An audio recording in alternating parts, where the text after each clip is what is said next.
Hello friends and welcome into the Cowboys Report presented by BetDSI, the internet's #1 sportsbook. I am your host, Tom Downey, and we're going to start things off today with some Cowboys news. They've made a little practice squad adjustment. Adolphus Washington is coming in and taking the place of Aziz Shittu. Now, they do get worse in terms of player name, but I think they get better in terms of overall play and production. Adolphus Washington is a former third-round pick out of Ohio State. The Bills cut him after week 1 to make room for Nate Orchard. I actually very much like this move. The practice squad, you can help develop some guys there. And I'm excited to see what Rod Manelli can do with Washington, though it's not going to be a ton of work compared to the rest of the defensive linemen, for example, a Maliek Collins or a Landry Jones, for example. But I like the addition here by the Cowboys to bring in Washington. I think it's a low-risk, high-upside play. So here's your new practice squad for the Cowboys. 2 halfbacks still, Jordan Chun and Bo Scarborough. 2 receivers, Lance Lenoir and Drez Anderson. 2 offensive linemen, Cody Wichman and Jake Campos. Then your new DT is Adolphus Washington. Kyle Cairo is still your linebacker. Donovan Olumba is there at cornerback. And Tristan DeCoud is there at safety, and he can play some cornerback if you need him to as well. But overall, I'm very pleased by this addition. I like bringing in Washington. If you can put a third-round pick on your practice squad, in most cases, I think that's a risk worth taking. And frankly, it's really not even that much of a risk. Folks, today's show was brought to you by BetDSI. They're the internet's #1 sportsbook, and they've got a special deal just for you guys. Go to chatsports.com/bet. Use promo code Cowboys120 for a 120% deposit bonus. So you put down $100, they'll give you $120 for free for a grand total of $220 to bet with on BetDSI. That's chatsports.com/bet. Promo code is Cowboys120. Some more news items to get to here. Namely, we do have the names of the players the Cowboys worked out on Monday. Now, they're not going to sign any of these guys, of course, beyond Adolphus Washington and, of course, beyond Bryce Butler, who they did sign as well. This is more of a short list type of players. They're going to bring in a bunch of guys early in the year, say, okay, let's say we lose a receiver or a cornerback or a defensive end or whatever. Who are the guys that we've worked out, that we've seen, that we think can make the biggest impact in the short term? So this is a just-in-case short list of players. So we'll take you through some of these names here. And there are some notable ones. Obviously, on the last show, we mentioned Landry Jones, who I don't like. He's not a good football player. Shout out to the guy on Twitter who told me Landry Jones was better than Dak Prescott, because that's the dumbest thing I've heard all week. 3 receivers worked out. Chad Hansen, who I actually like quite a bit coming out of Cal there.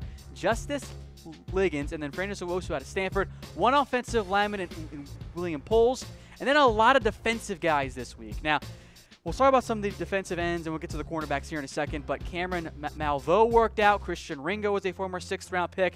Andrew Adams started some games last year for the Giants. That one kind of was notable to me. And then 5 different cornerbacks worked out for the Cowboys.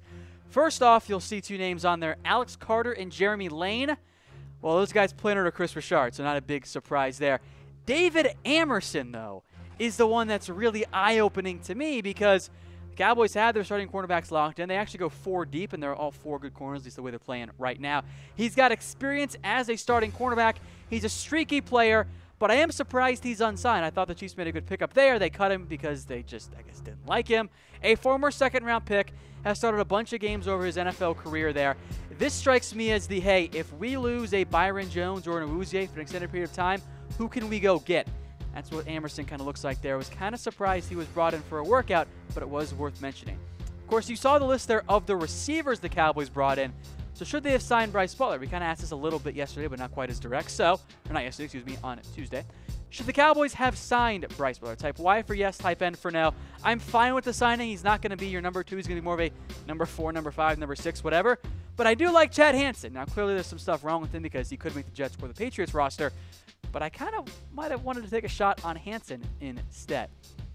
All right, guys, special offer for you guys. I'm giving away 20 Cowboys t-shirts and hats, and then one of you lucky 20 will get free Cowboys tickets once we sell or give away these Cowboys tickets and hats. Now, these are from a sponsor of ours, so you do have to sign up with them and get started to get the Cowboys t-shirt and hat. But DM me on Twitter if you want the details. I am on Twitter at WhatGoingDowney. Too many people were just sending me DMs, not following. So right now I am a private Twitter account. But all you got to do is just follow and then DM me, and it'll be fine. So if you want the Cowboys t-shirts or hat, just DM me on Twitter for those details at WhatGoingDowney.